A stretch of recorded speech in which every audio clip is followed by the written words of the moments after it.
જય હિન્દ વિદ્યાર્થી મિત્રો। આવો હવે આપણે તમારા ચતુષ્કોણ પ્રકરણના સ્વાધ્યાય 8ના પ્રશ્ન નંબર 2 એના આ પ્રશ્નો જોઈએ। બેમાં પહેલો પ્રશ્ન છે કે સમબાજુ ચતુષ્કોણ ABCDમાં આ ચારેય બાજુ સમાન એટલે ચતુષ્કોણ ABCD સમબાજુ છે।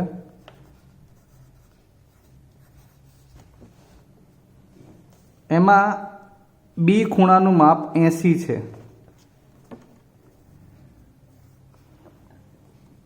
તો ADB ખૂણો શોધો।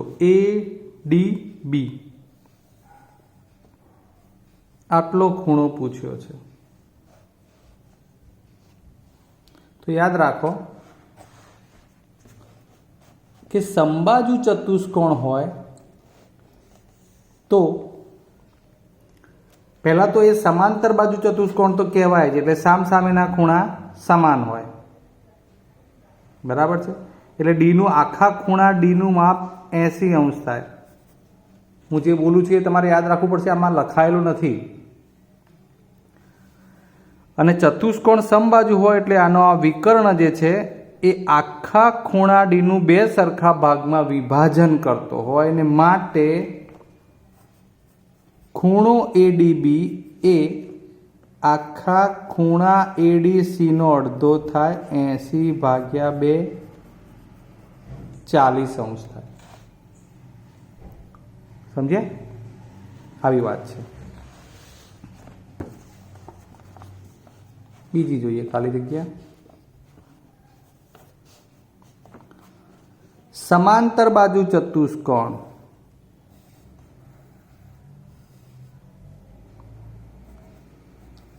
ABCD A બરાબર 5x - 40 અને C બરાબર 3x + 10। A અને C ખૂણાની વાત કરી છે, A અને આ C।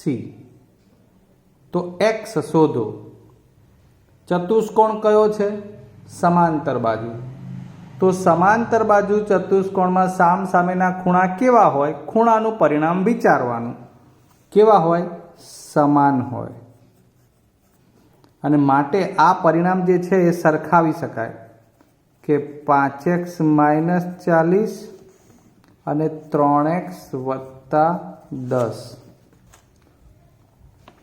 એટલે આ 3x આ બાજુ આવે એટલે 5x - 3x 10 + 40, 40 સામે જાય, 2x બરાબર 50 અને x બરાબર 50/2 એટલે 25। આ રીતે એ જવાબ આવે। ત્રીજો પ્રશ્ન, સમબાજુ ચતુષ્કોણ ABCD માં AB બરાબર 13 તો પરિમિતિ। હવે એ તો આપણને ખબર જ છે કે બાજુ બધી સરખી હોય એટલે એક બાજુનું માપ આપ્યું છે, વિકર્ણનું ને ખાસ ધ્યાન। AB બરાબર 13 એટલે AB એ બાજુ બનશે અહીંયા, એટલે બધી બાજુ 13 ની હોય એટલે 4 વડે ગુણો, 4 બાજુ હોય એટલે 13 ચોક 52 એ ચતુષ્કોણ ABCD કે જે સમબાજુ છે એની પરિમિતિ થશે। ડન। ચોથો પ્રશ્ન, વળી પાછું સમાંતર બાજુ ચતુષ્કોણ ABCD। ચતુષ્કોણ કેવો છે? સમાંતર બાજુ। હવે શું આપ્યું છે? A બરાબર 5 માપકોણ B। જો હવે જુદી જુદી રીતે જે તે ખૂણાઓ કે જે સામસામેના હોય કે પાસપાસેના હોય એની સરખામણી છે। એટલે હવે આપણે એ વિચારવાનું કે આ A અને B એ સામસામેના છે કે પાસપાસેના। ચલો તો ખબર પડી ગઈ કે આ પાસપાસેના ખૂણા છે, એટલે એમનો સંબંધ આપણને ખબર છે કે ખૂણો A વત્તા ખૂણો B બંને પૂરક હોય એટલે કે 180 અંશ થાય। ક્લિયર? હવે બીજી વાત, કયો ખૂણો શોધવો છે? C। આ ખૂણો શોધવા એની સામેનો એ ખૂણો શોધવો પડે, કારણ કે એ અને સી સમાન થાય. એટલે એનું માપ એમને એમ રાખવાનું અને એની જગ્યાએ 5 માપકોણ બી હોય તો બી બરાબર એ સ્વરૂપમાં આ માપ લખતા આવડવું જોઈએ. જો આમ તો તમને અહીંયા ઓકવર્ડ થઈ જશે, કારણ કે બી બરાબર એ ભાગ્યા 5 આવશે. ડોન્ટ માઇન્ડ, કંઈ વાંધો નહીં, આપણે આવું કરી લઈએ. પહેલાં 5 માપકોણ બી લખી દો. ચલો, એ બરાબર વત્તા બી. હવે બહુ પ્રેક્ટિકલી વિચારવાનું. 5 ને 6 ખૂણો બી બરાબર 180, એટલે એકલા બી બરાબર 30°. 6 તરી 18, 130. 180 ભાગ્યા 6 એટલે 30. એટલે બીનું માપ આવી ગયું 30. હવે ખબર છે કે એ વત્તા બી 180, હે ને? તેમાં એ શોધવાનો છે અને બી આવ્યા 30. તો ખૂણા એનું કેટલું થશે? આ બાદ થશે 180માંથી 30 એટલે 150. અને એની સામેનો ખૂણો સી એ પણ 150°નો થશે. 5મી ખાલી જગ્યા વાંચો.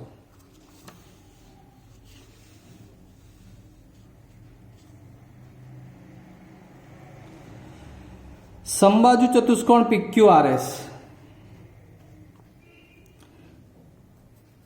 ચતુષ્કોણ PQRS સમબાજુ લેવાનું છે, ચારે બાજુ સમાન. આ PQRS સમબાજુ ચતુષ્કોણ.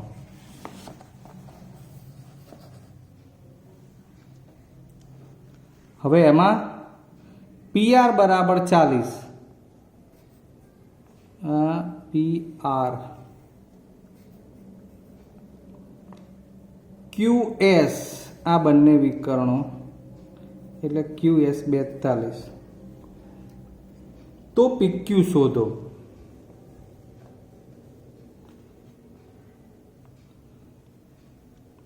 સૌથી પહેલા તો આ વિકર્ણ 40, આ 42, એટલે એનું અડધું અડધું કરીએ ને તો અહીંયા આ 20 થાય, આ 20 થાય, આ 21 થાય અને આ 21. હવે અડધું અડધું કરીએ એવું કેમ કર્યું ભાઈ? તો સમબાજુ ચતુષ્કોણ ના વિકર્ણો પરસ્પર કાટખૂણે દુભાગે, એટલે અહીંયા કાટખૂણો બનાવે અને દુભાગે. એટલે બે વિકર્ણ કે જેનું 42 માપ હતું 21 21 થાય અને 40 હતું એ 20 20 થયું. એટલે પાયથાગોરસની ત્રિપુટી થઈ જાય મિત્રો. અહીંયા જાતે જ કરવું પડશે. આ કાટકોણ ત્રિકોણ બને, હું સમજાવવામાં રસ લઈશ. અહીંયા આ કાટખૂણો થયો એટલે PQ સ્ક્વેર, એટલે PQ એક કર્ણ બને. એટલે 20 21 અને તમારે જે માપ આવે એ શોધવું પડશે જાતે. તમને હું સમજાવી શકું ટૂંકમાં. 20નો વર્ગ 400, 21નો વર્ગ 441 એટલે 841 અને એનું વર્ગમૂળ થશે 29. ચાલો, આ જવાબ. છઠ્ઠો પ્રશ્ન.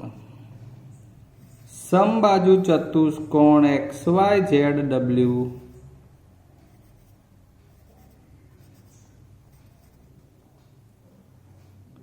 ઓકે, XYZW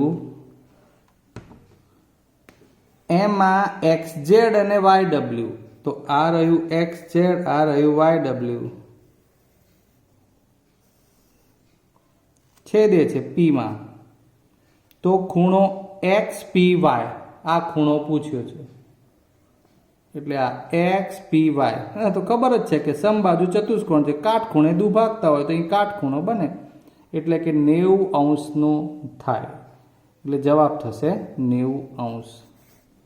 7મો પ્રશ્ન. સમાંતર બાજુ ચતુષ્કોણની વાત છે. ABCD.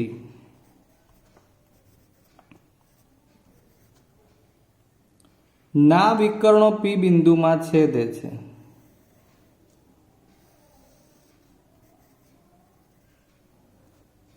PA 3.8, આ રહ્યું PA 3.8, PB 5.2. તો આખું BD શોધો. બીડી માટે ક્યાંય બહુ દૂર જવાનું નથી. જુઓ આ પીબી જે આપ્યું છે એના કરતાં આ એના જેટલું એટલે ડબલ થાય બીડી. કેમ કે અહીં ચતુષ્કોણ સમાંતર બાજુ છે એટલે બંને વિકર્ણો પરસ્પર દુભાગે એટલે પીબી અને પીડી સમાન થાય, માટે બીડી એ આ પીબી કરતાં ડબલ થાય. બીડી બરાબર 2PB જેટલું 2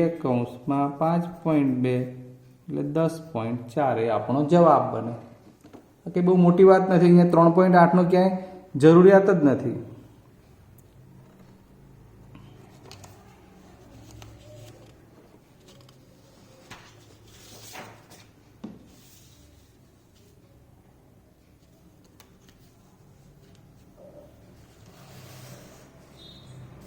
ચલો પ્રશ્ન નંબર આવશું આપણે 8.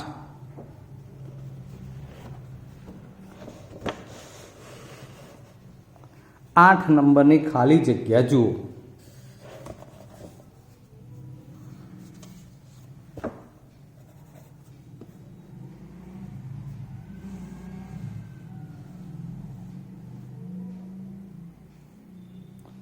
ચલો વાંચી શું લખ્યું છે?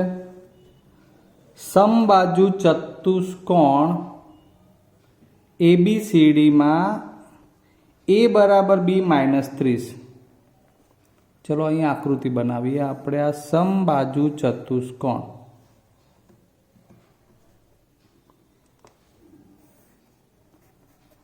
ABCD ચાર બાજુ સમાન, બરાબર. આ સમબાજુ ચતુષ્કોણમાં શું લખ્યું છે? A બરાબર B -30. A બરાબર B -30 હોય તો C શોધવાનું છે. એટલે C ખૂણો શોધવો હોય તો A શોધવો પડે, કારણ કે બે સામસામેના સમાન થશે. તો A અને B આમાં પણ સમબાજુ છે એટલે આડકતરી રીતે સમબાજુ ચતુષ્કોણ એ સમાંતર બાજુ તો છે જ, એટલે એમાંય પાસેના ખૂણાનો સરવાળો 180 થાય. આ અગાઉ પણ આપણે આવું જોઈ લીધું છે. એટલે મારે શું શોધવું છે? આપણે C ખૂણો, C માટે A શોધવો પડે. તો અત્યારે તો તમને એની જગ્યાએ B -30 મૂકવું પડશે. એટલે આ B -30 વત્તા બીનું એમને એમ B રાખીએ. એટલે એક ને એક બે વખત B ખૂણો 180, 30 સામે જાય 2. ચલો એંગલ B = 180 + 30 210. Than B = 210/2 105. 105 અંશ થાય. 210ના અડધા. પણ આ આપણો જવાબ નથી. આ તો બીનું માપ છે. મને તો આપણને જોઈએ છે C ખૂણો, અને C માટે A ખૂણાનું માપ જોઈએ, કારણ કે સામસામેના સમાન થાય. હવે A ખૂણા માટે પાછું ફરી વિચારવાનું. હવે મોઢે જ કહીશ. A અને Bનું ટોટલ 180 થાય છે. એમાં એકલા Bનું માપ 75 માટે 105 એટલે Aનું થાય 75, અને માટે C ખૂણાનું માપ પણ થાય 75. 9મો પ્રશ્ન. સમલંબ ચતુષ્કોણ ABCD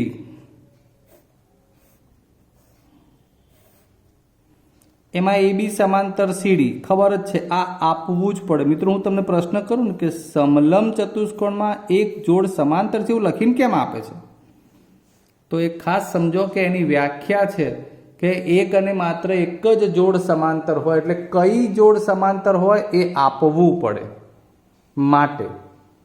એટલે AB સમાંતર CD A બરાબર 70 અને B બરાબર 85.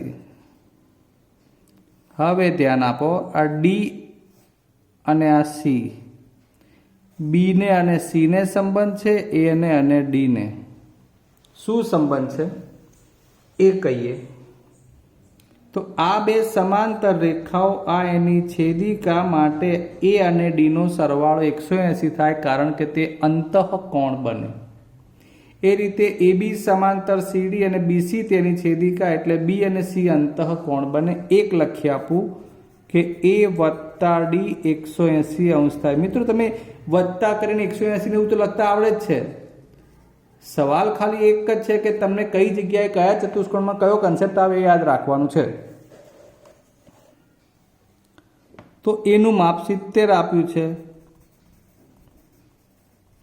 હવે એ તો ખબર પડી જાય 180 માંથી બાદ કરો એટલે 110 મતલબ કે 70 વત્તા 110 180 થાય તો આ 85 વત્તા કેટલા 180 થાય એવું તમારે જાતે નક્કી કરવાનું બરાબર છે ખૂબ સરળ છે એટલે ટૂંકમાં એ બેનો સરવાળો 180 કરવાનો થાય 10મી ખાલી જગ્યા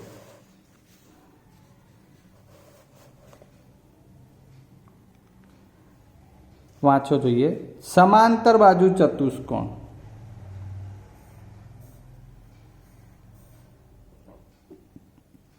PQRS PQ બરાબર 8 QR બરાબર 5 આ બધા જ પ્રશ્નો સરળતાથી આવડે એવા છે હવે શું માગ્યું છે તો કહે છે પરિમિતિ પહેલાં તો પરિમિતિ એટલે શું એ સમજવું હોય તો જે ચતુષ્કોણમાં 4 બાજુ તો હોય જ એટલે ચારેય બાજુનો સરવાળો કરો અને જે માપ મળે એને પરિમિતિ કહેવાય અહીં આપણને PQ 8 આપ્યું છે QR 5 આપ્યું છે આ બે બાજુનું માપ શોધવું પડે પણ આ સમાંતર બાજુ ચતુષ્કોણ છે એવું એટલા માટે તો સામેની બાજુ સમાન થાય એટલે 8ની સામેની 8 5ની સામેની 5 અને હવે એની પરિમિતિ એટલે 8 વત્તા 8 વત્તા 5 વત્તા 5 26 બોલો છે કંઈ નવું આમાં નથી ને તો પછી બાજુ ખૂણા અને વિકર્ણ કન્સેપ્ટ ઉપર ચાલવાનું છે યાર નેક્સ્ટ 11મો પ્રશ્ન એબીસીની બાજુઓ AB અને AC ના મધ્ય બિંદુઓ આ રહ્યો ત્રિકોણ ABC આ ત્રિકોણમાં AB નું મધ્ય બિંદુ AC નું મધ્ય બિંદુ AB અને AC ના મધ્ય બિંદુઓ અનુક્રમે P અને Q કહ્યું છે એટલે AB નું મધ્ય બિંદુ P લેવાનું અનુક્રમે AC નું મધ્ય બિંદુ Q લેવાનું હવે BC આપ્યું છે આ 8.2 તો PQ શોધો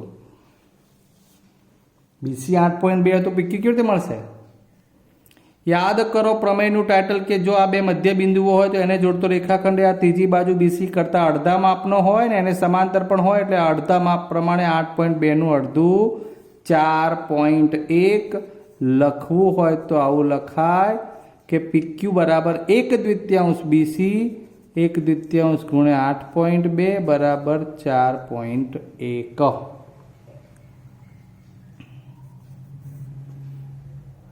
12મો પ્રશ્ન લંબચોરસ PQRS ની પરિમિતિ આ રહ્યો લંબચોરસ PQRS શું કહ્યું છે એની પરિમિતિ 40 છે એવું આપી દીધું છે બે બાજુનો ગુણોત્તર આપ્યો છે PQ જેમ QR તો PQ જેમ QR એટલે આ PQ 3x લેવાનું જેમ છે એટલે એને QR 5x લેવાનું કઈ વાંધો નહીં લંબચોરસની પરિમિતિ એટલે એની ચારેય બાજુનો સરવાળો પાછું ફરીવાર એના એ બાબત આવે છે કે આ ચારેય બાજુમાં 3x તો એની સામેની 3x થાય ને આ 5x તો સામેની 5x ચારેયનો સરવાળો કરો કુલ કેટલો થાય 5 ને 5 10 ને 3 13 ને 3 16x એ 16x પરિમિતિ છે અને કેટલી આપેલી છે 40 એટલે આપણે તો x બરાબર હવે શું કરવાનું 40/16 ચોખ્ખું 16 10 ચોક 40 ફરી પાછા 5 દુ 10 એટલે અઢી આવશે x બરાબર જે માંગ્યું હોય તે માપ RS માંગ્યું છે એટલે આ રહ્યું RS બરાબર 3x થતું હોય એટલે 3 ગુણ્યા અઢી એટલે 7.5 બરાબર છે એટલે x સ્વરૂપમાં લંબચોરસ હતું એટલે આપણે એને ચારેય બાજુઓમાં સામસામેની સરખી કરીને લીધું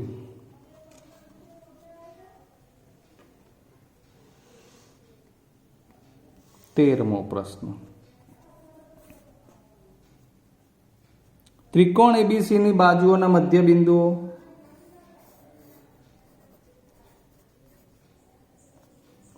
AB BC AC ના મધ્યબિંદુઓ, ત્રણેય બાજુના મધ્યબિંદુની ચર્ચા છે. AB નું P, BC નું Q અને AC નું R.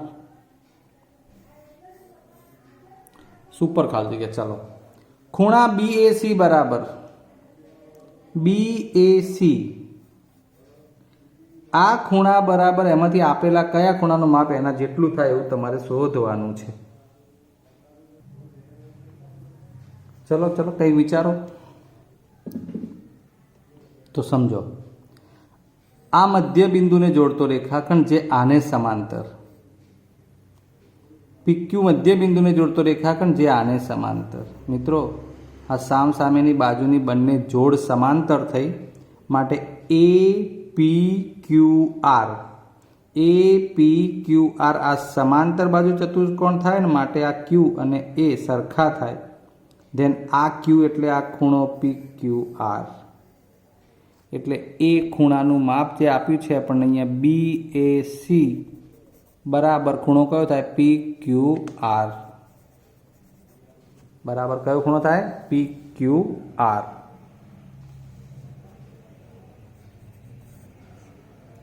ચૌદમો પ્રશ્ન આગળ વધીએ. ત્રિકોણ PQR